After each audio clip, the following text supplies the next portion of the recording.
Hello everyone. আজকে সকালে স্নান করে বেরিয়ে দেখি যে প্রচুর বৃষ্টি হচ্ছিল। এতটাই বৃষ্টি হয়েছে যে আমাদের ছাদে জল জমে গেছে। এই যে আকাশের অবস্থা।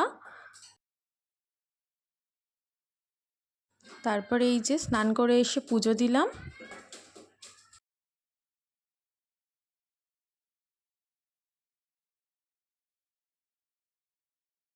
তারপর পুজো দিয়ে ঠাকুর নম করে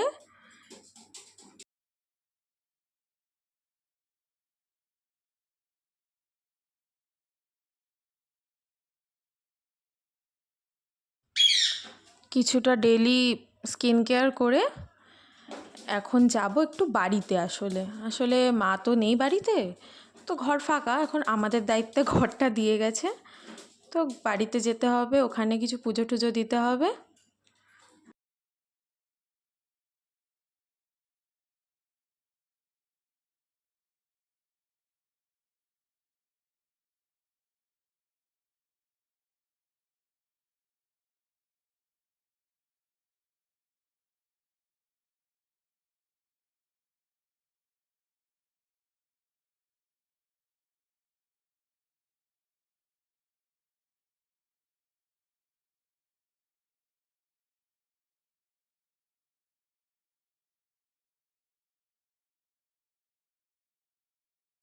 এই যে বাড়ি চলে এসেছি, বাইরের অবস্থা খুবই খারাপ।